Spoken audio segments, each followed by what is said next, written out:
खुलुमबाय लोगोफोर, नोंथांमोनखौ डियार ब्रह्म चेनेलाव आरो फिन खेबसेबाव बयखौबो बरायनाय बावहरग्रोनाय जाबाय।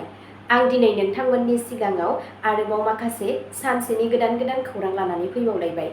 आसा खालामो नोंथांमोनहा खौरांखौ खोनासंनानै मोजां मोनगोन आरो बेजों लोगोसेनो सानफ्रोमबो फुंबिलि समाव बे चेनेलाव गोदान खौरां लाबोबाय थानाय जायो।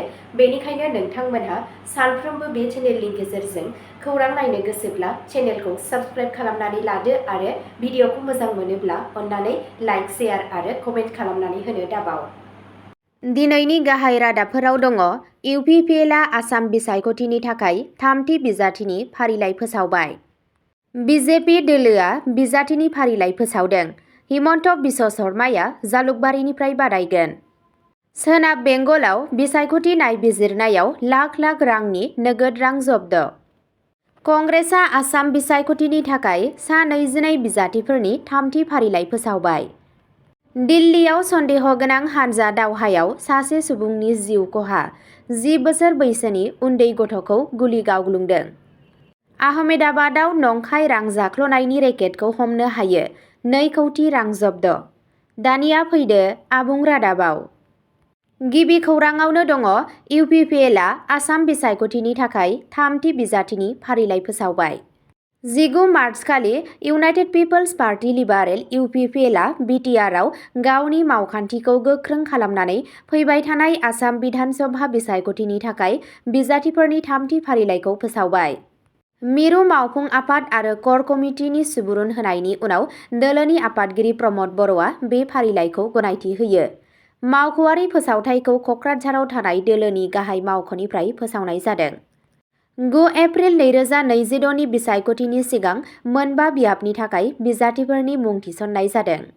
प्रतिभा ब्रह्मआ बावखुंग्रिनिफ्राय, आयुब हुसेन मण्डलआ पर्बतझरानिफ्राय, रनजित बसुमतारिया सिडली चिरां एसटिनिफ्राय, पबित्र बर'आ गरेस्वरनिफ्राय आरो रबिन्द्र बसुमतारिया माजबाटनिफ्राय बिसायख'थि गेलेगोन। दोलोआ गावनि बिसायख'थि फोसावदिंनायखौ गोख्रों खालामनाय लोगो लोगो रोंगौथि गोनां दैदेनगिरिफोरखौ गोदान मोखांफोरजों गोरोबहोनानै बिटिआरआव गावनि बिथाखौ गोख्रों खालामनो थांखि लादों। नैथि खौराङाव दङ।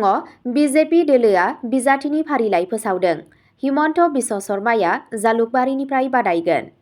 बिजेपिआ फैबाय थानाय बिधान सभा बिसायख'थि 2026 नि थाखाय बिजाथिफोरनि फारिलाइ फोसावदों, जायनि गेजेरजों हादरसायाव आबुं बिसायख'थि फोसावदिंनाया जागायजेन्दों। गिबि मन्थ्रि हिमन्त बिश्व शर्माया फिन खेबसेबाव जालुकबारि बियाबनिफ्राय बिसायख'थि गेलेगोन, जाय मासिनिफ्राय बिथाङा गोबां खेबनि थाखाय थान्दैथि खालामबोदों। बिजाथिफोरनि फारिलाइयाव गोबां गाहाय दैदेनगिरिफोर दं आरो बिसायख'थिनि सिगां गावनि थासारिखौ गोख्रों खालामनो थाखाय दोलोनि मावखान्थिखौ दिन्थियो।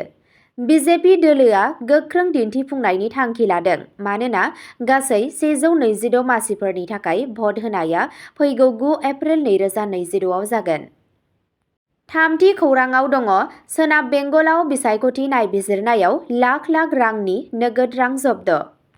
बिसायख'थिनि सिगां गोख्रों रैखाथि होनायनि गेजेरावनो सोनाब बेंगलाव रुटिन चेकनि समाव पुलिसआ गोबां बिबांनि नोगोद रां जब्द खालामदों।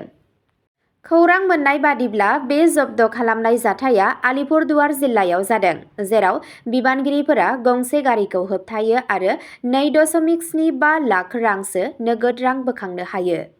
पुलिसआ बुङो दि नांगौ रोखोमनि फोरमान बिलाइ गैयालासे एसेबां बुरजा बिबांनि नोगोद रां लांनाया बिसायख'थिनि नेमफोरखौ सिफायो, मानोना बिसायख'थि फोसावनायनि उनाव गोख्रों नोजोर होनाय जायो। गारियाव थानाय सुबुंफोरखौ सोंनाय फिननायनि थाखाय हमनानै दोननाय जादों आरो उनाव आयेनारि राहा लानायनि उनाव हगारना होनाय जादों। मावख'गिरिफोरा रांनि फुंखा आरो थांखिखौ फोरमायनो खावलायदों। बे जाथाया बिसायख'थिनि समाव आयेन बेरेखायै नोगोद रां थांलाय फैलाय खालामनायखौ होबथानो थाखाय बिबानगिरिफोरनि सांग्रांथिखौ बांहोनाय जादों होनना फोरमायो। ब्रैथि खौराङाव दङ। कंग्रेसआ आसाम बिसायख'थिनि थाखाय सा 22 बिजाथिफोरनि थामथि फारिलाइ फोसावबाय। भारतीय माहारियारि कंग्रेसआ फैबाय थानाय आसाम बिधान सभा बिसायख'थि 2026 नि थाखाय सा 22 बिजाथिफोरनि थामथि फारिलाइखौ फोसावदों, जायनि थाखाय बिसायख'थिनि थियारिखौ आरो गोख्रों खालामनाय जादों। बे फोसावनायजों लोगोसे दोलोआ 9 एप्रिलाव जानो गोनां बिसायख'थिनि थाखाय थियारि जानायलाय बिजाथिफोरनि फारिलाइखौ बारायना होदों। दोलोनि दैदेनगिरिफोरा बुङो दि बिजाथिफोरनि सायख'नायनि थांखिया गासै बियाबफोराव रोंगौथि गोनां राजखान्थिगिरि आरो गोदान मोखांफोरखौ गोरोबहोनो थांखि लादों। बे फारिलाइआ हादोरसायाव खुंथायाव थानाय जथाय हान्जानि हेंथायै गोख्रों जुजिनो थाखाय कंग्रेसनि सोलिबाय थानाय नाजानायनि मोनसे बाहागो। 5थि खौराङाव दङ दिल्लीयाव सन्देहगोनां हान्जा दावहायाव सासे सुबुंनि जिउ खहा, 10 बोसोर बैसोनि उन्दै गथ'खौ गुलि गावदों। दिल्लीनि बबाना ओनसोलाव हान्जाजों सोमोन्दो थानाय मोनसे सन्देहगोनां गुलि गावग्लुंनायाव सासे सुबुंखौ गुलि गावनानै बुथारो आरो सासे 10 बोसोर बैसोनि गथ'आ जोखोम जायो। खौरां मोन्नाय बादिब्ला बे जाथाया बै समाव जायो जेब्ला बाइकजों गाग्लोबग्राफोरा साहा दिल्लीनि बाहेरा जायगायाव जिउ खोमानांनाय सुबुंफोरनि सायाव गुलि गावदों। गोबां गुलि गावनायनि जाहोनाव बे मानसिया जायगायावनो जिउ गोमायो। फारसेथिं गाग्लोबनाय समाव थानाय गथ'आबो जोखोम जानानै जोखोम जायो। पुलिसआ सन्देह खालामदों दि बे गुलि गावनाया ओनसोलाव सोलिबाय थानाय हानजायारि दाङाबाजिजों सोमोन्दो दं। जाथायनि उनाव गाग्लोबग्राफोरा जाथायथिलिनिफ्राय खारलाङो आरो बेनि सायाव केस होनाय जादों। जोखोम जानाय गथ'खौ थाबैनो फाहामसालियाव लांनाय जायो आरो खौरां मोन्नाय बादिब्ला बेयो खैफोदनिफ्राय गोजानाव दं। पुलिसआ नायबिजिरनायखौ जागायदों आरो दायनिगिरिफोरखौ सिनायनो आरो हमनो थाखाय सीसीटीवी फुटेजखौ नायबिजिरगासिनो दं। 6थि खौराङाव दङ आहमेदाबादाव नंखाय रां जाख्ल'नायनि रेकेटखौ हमनो हायो, 2 कौटि रां जब्द। मोनसे गिदिर सिग्रोमनायाव आहमेदाबादनि पुलिसआ मोनसे आश्रमनिफ्राय सोलिफुबाय थानाय नंखाय रांनि रेकेटखौ हमनो हादों, जेराव 2 कौटि रांनि नंखाय रां जब्द खालामनाय जादों। बे अपारेशनखौ क्राइम ब्रान्चआ खालामदों, जाय सिग्रोमनायनि समाव सासे आइजोजों लोगोसे सा 6 सुबुंखौ खायो। अजद होनाय बादिब्ला बे हानजाया मोनसे आश्रमनिफ्राय आयेन बेरेखा खामानिखौ सालायगासिनो दंमोन। पुलिसआ प्रिन्टिं मेसिन, स्पेशेल पेपार आरो मसिजों लोगोसे गं 40,000निबो बांसिन नंखाय 500 रांनि नट बोखांनो हादों। अजद होगिरिफोरा फोरमायनाय बादिब्ला गुबै रांनि सोलाय नंखाय नोगोद रां होनानै मानसिफोरखौ फुस्लायदों।